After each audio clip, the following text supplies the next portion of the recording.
नमस्कार, spread piece channel में आपका स्वागत है। आज सुनिए कृष्णचंद्र की लिखी कहानी अजनबी आंखें।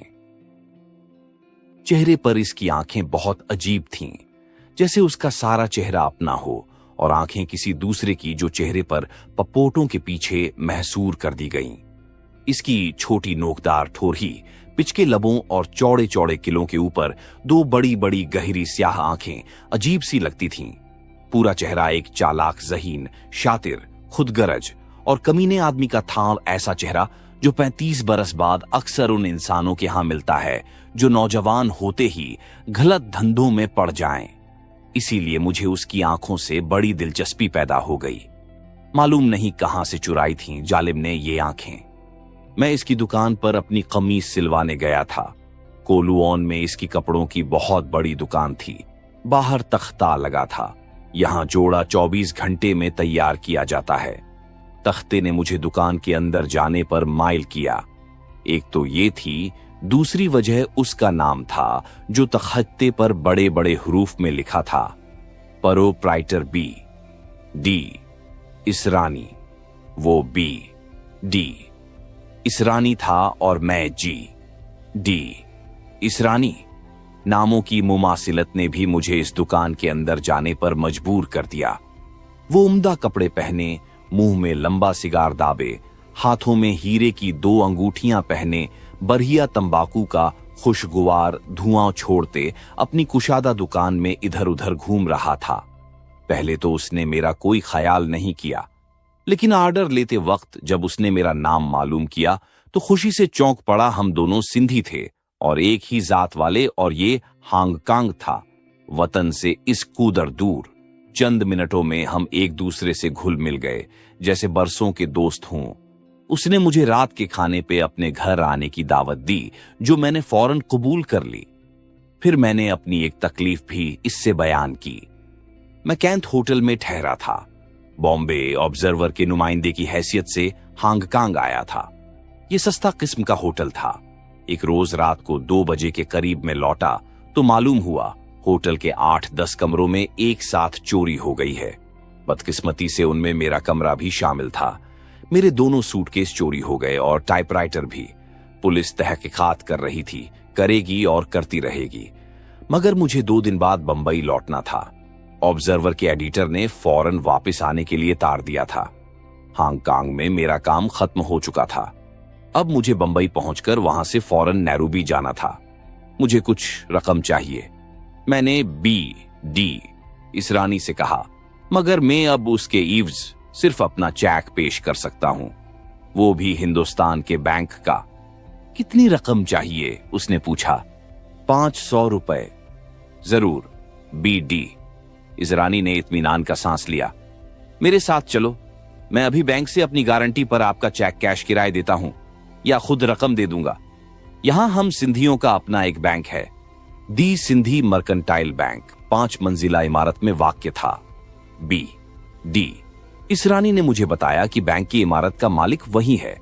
11,000 रुपए किराया हर महीने आता है। वो बैंक का डायरेक्टर भी है। 500 रुपए दिलवाकर उसने मुझसे कहा, शाम के ठीक 6 बजे मेरी दुकान पर आ जाना। घर जाने से पहले थोड़ा सा घूम फिर लेंगे। मैं शाम के ठीक 6 बजे उसकी दुकान पर पहुंच गया। वो पहले ही से मेरी राह देख रहा था। दुकान के मुलाजिमों को हिदायत देकर मेरे साथ बाहर निकला। दुकान के बाहर बादामी रंग की एक मर्सिडीज खड़ी थी। हम इसमें बैठ गए। वो मोटर बहुत तेज चला रहा था, मगर गाड़ी के ब्रेक बहुत उम्दा थे।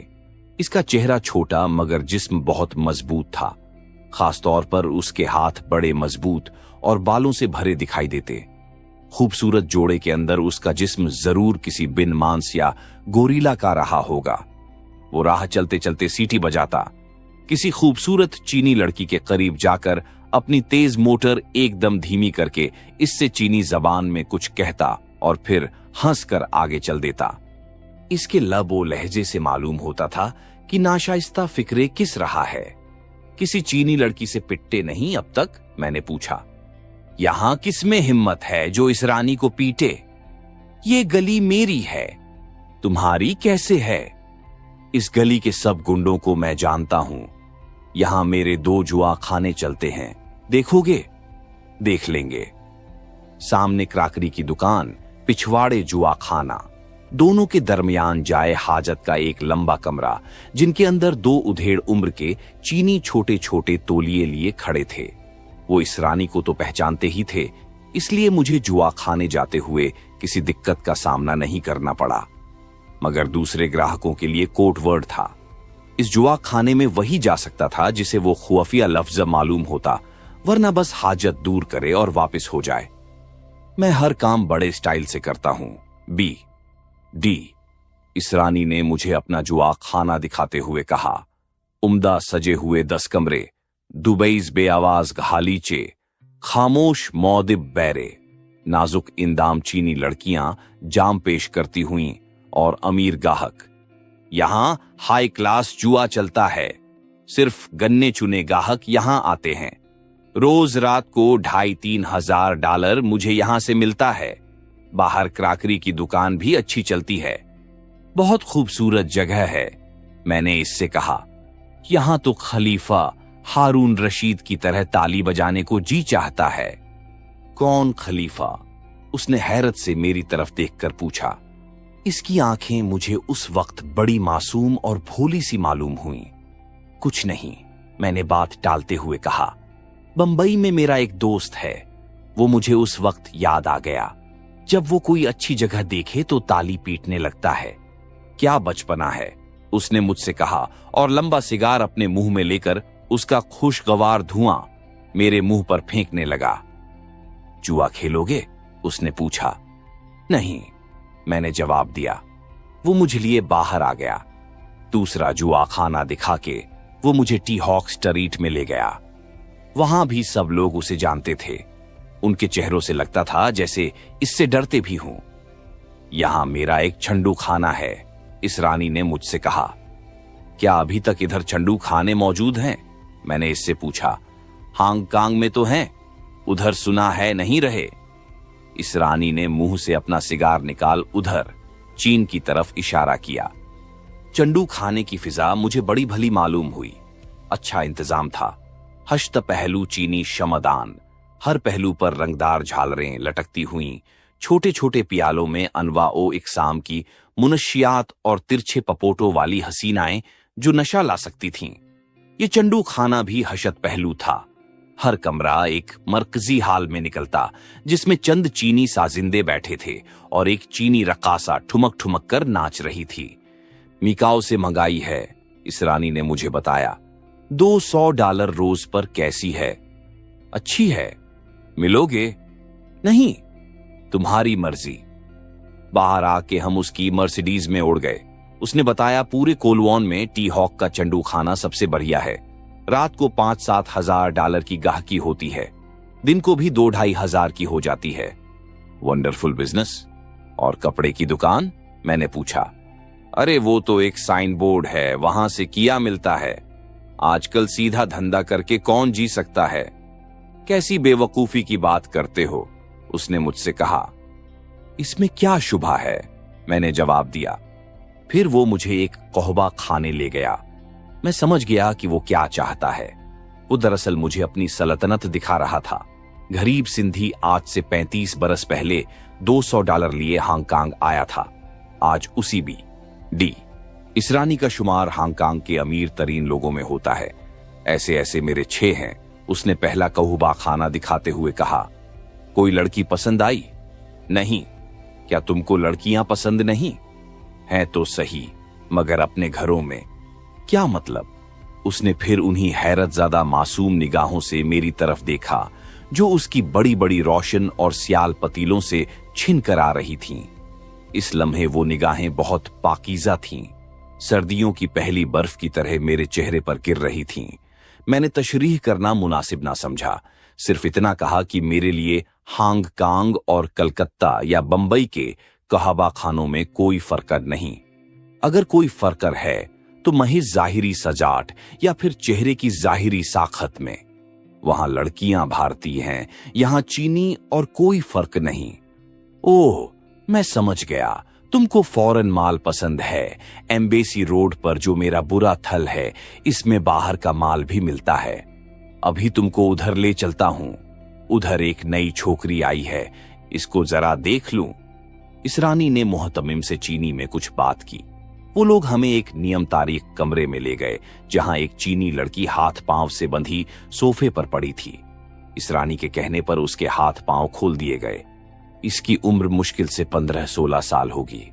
इस रानी चंद मिनट तक उसे चीनी जबान में कुछ समझाता रहा, मगर वो लड़की बराबर सर हिलाकर इनकार करती रही। आखिर में चीखने और कमरे से भागने की कोशिश करने लगी। इस रानी ने घूंसा मारकर लड़की को नीचे गिरा दिया। इसके मुंह से खून जारी हो गया। वो फर्श पर पड़ी पड़ी सिसकने और वहशतज़दा निगाहों से हमारी तरफ देखने लगी। इस रानी मुझे लेकर बाहर आ गया। उसने दरवाजा बाहर से बंद करके अपने माथे का पसीना पोंछा, फिर मेरी तरफ देखकर बोला, कल ही ताइवान से 6 लड़कियों का एक बीज मंगवाया है। हर दूसरे तीसरे महीने नई मंगानी पड़ती हैं, वरना कारोबार नहीं चलता।